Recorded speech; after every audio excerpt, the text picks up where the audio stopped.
Tonight, we're learning more about the teenager accused of wearing a ski mask and carrying a loaded rifle near Kirby Smith Middle School. We typically don't identify minors, but we have opted to do so in this case because of recent events and the nature of this crime. So we now know 17-year-old Traytavius Martin previously attended the Florida Youth Challenge Academy, a program of the Florida National Guard that leads, trains, and mentors at-risk youth. A National Guard representative says Martin graduated the academy last December. Now Martin's fate is in the hands of the justice system. Our Juliette Dreyer joins us live to show us what's next. Juliette.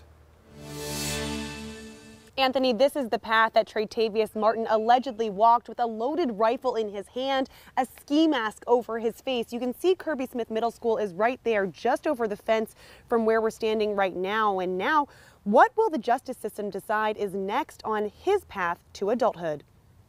It's a mantra we've heard over and over, resurging after the school shooting in Parkland, Florida.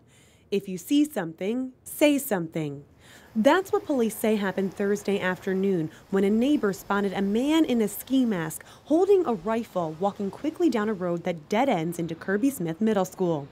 JSO arrested the man and identified him as 17-year-old Traytavius Martin. They will determine from there what will best serve him and also keep the community safe as well. Carmela Prescott is the clinical supervisor with Daniel Kids, an organization that counsels kids and teens referred by the Florida Department of Juvenile Justice. For kids that are at high risk that have committed some crimes. Prescott says once a minor is arrested, they'll go through a risk assessment to determine the best course of action.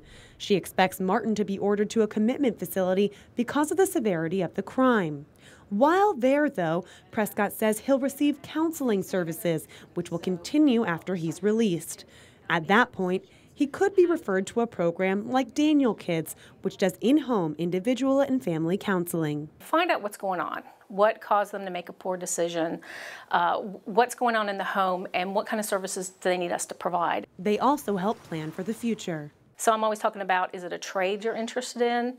Is it college? And sometimes I'm probably the first person that talks to them about college, the possibility of that. Prescott says 86% of kids who have completed the program have not committed another crime. As for Traytavius Martin himself, we went to his house this afternoon and spoke with a woman who identified herself as his aunt, and she said the family had no comment. Live in Springfield, Juliette Dreyer, First Coast News on your side.